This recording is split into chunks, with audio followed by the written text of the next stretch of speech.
I want to talk about video in the classroom, talking about the place for video, principles for use, sources of videos, and some favorite applications of those videos.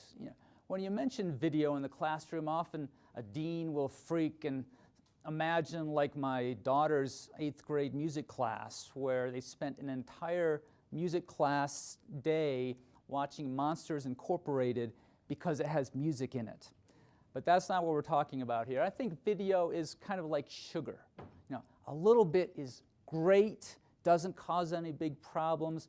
A lot would be a problem. Maybe we could have a version of the classic food pyramid for classrooms. And at the top is movies. Use sparingly. A little bit is great. Too much is a big problem. I like a foundation of chalk and talk because it's interactive, it's customizable.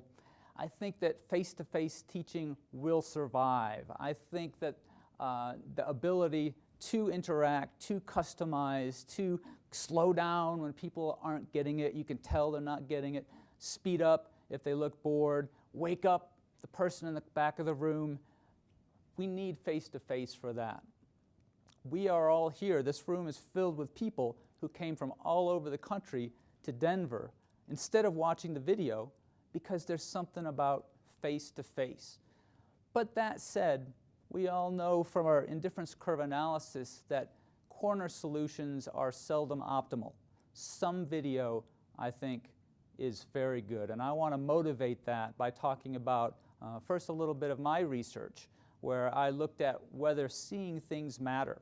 And I showed students several hundred, first this picture of the ExxonMobil refinery in Baton Rouge, where they make oil, they refine oil, or a coal-fired power plant, or neither. There are different groups. Some saw no photo, some saw both, some saw one or the other. And then I asked them to estimate how much damage would be caused by one of these facilities. And when they saw no video, they thought an annual damage amount of $10 or $12 million. When they saw the coal photo, not the worst of the two, their estimate of the cost of coal went up by 50%.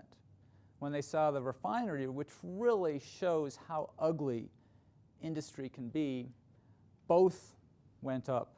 And when they saw both photos, both were twice what they were without seeing it. So seeing it really makes a difference. Let's try some experiments here. Think about what is the most that you would be willing to pay, maybe for a taxi, to avoid driving drunk. Think about what you would pay. What's the most you would pay? And then look at this image of a beautiful young girl, you can see in the lower left of that, who was the victim of drunk driving.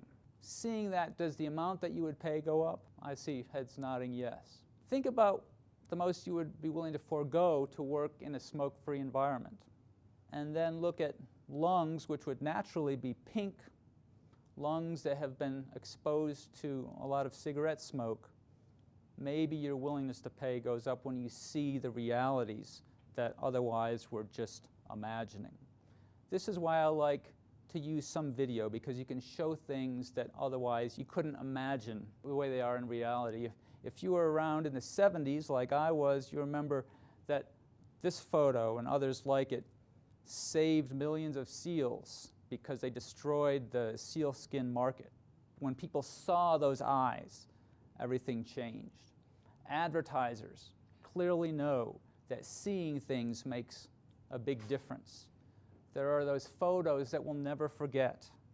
The boy standing in front of the line of tanks at Tiananmen Square, Marianne Vecchio kneeling over the body of Jeffrey Miller at Kent State. We see things and it's seared into our minds in ways that just talking about it isn't. And we can do that with economics. We can talk about a run on the banks, but if we show maybe 30 seconds or a minute of It's a Wonderful Life with Jimmy Stewart, they will have that image that they will not forget. There's evidence of this. There's been research. They've shown that when you show video along with talking, 3-day retention rate goes up from 10% to 65%. It really does make a difference. A few principles that I want to mention: keep it legal, keep it short, keep it educational. I have the same concern that other people do, that you want to make sure there's really econ there. In terms of the legality, according to Wiki Answers, YouTube videos can't be captured for use other than online, but then they also mention the gray area that the Betamax case showed that you can capture things for personal use, for education. So we're not sure. It's still a legal gray area. If it turns out to be legal, there are online places like Off Liberty where you can capture those YouTube videos onto your own device, and you don't have to worry about whether you have internet or not. I played it safe today, and the ones from YouTube that we may be able to watch if all goes well are from YouTube, so we're legal. In terms of videos like this, I like to set guidelines that include having to have graphs in it. I think there's real virtue to music videos whether or not there are graphs, and that the ones about Keynes and Hayek are my favorite. The Keynes-Hayek rap, if you haven't seen that, you've got to. But I'll show you an example or two of how you can use real graphs embedded in those videos and make it a lot of fun. And I use the criteria. Do I leave thinking more about music or thinking more about economics? And as been mentioned, this can be a good extra credit activity. As far as the actual assignment, this I thought was inspiring. I saw this in Asheville last year. They were having a contest where they would give you a genre, a character, a prop, a line of dialogue, and you had 48 hours to make a video. We can do similar things. Give them a topic, give them maybe a graph, maybe even a shift on that graph, give them 48 hours to make a video about that. Lots of fun possibilities, lots of software that can be used for this. Final Cut Pro is a great product from Apple. There are a lot of other ones that are available for Windows or Mac. I think that we're going to see more animation, perhaps, with programs like Anime Studio, which allow anybody, even if they're camera shy, even if they don't have video equipment, to make some pretty cool videos. There's more to love on YouTube. Mr. Clifford, if you haven't seen him, great stuff. Welkernomics, also a whole great series of videos. This is MJM Foodies channel, which has good videos. The quality is not assured, though, and so you want to either go on recommendations. I know that some textbooks, I chose this one at random. The new edition of this has hundreds of links to very good videos, and Mr. Clifford actually made a series of videos just for this. There are other sources as well. TED, the talks are so amazing that this conference is modeled after TED. Khan is good. The Federal Reserve banks have fabulous videos. Somebody mentioned Seinfeld and how good and funny that can be if you're not from the Ukraine. And somebody at yada-yada-yada-econ.com has picked out the econ tidbits within Seinfeld episodes. That's really wonderful. I've made good use of just Skype. It's simple with today's technology, but I was teaching last year economic development, and during that course, I had to leave and work on an economic development site in Guatemala. I Skyped into the classroom from Guatemala, talking to this economic development class while I was at an economic development site. Worked very well. You can Skype in experts. If you know a leading banker in Hawaii, Skype him or her into your classroom. When a student's in the hospital or sick at home, have them Skype into class. Lots of nice uses. I was in Jamaica, and I met this woman who had fascinating things to say about the markets in Jamaica and how markets in most places in the world aren't like what we see in the United States.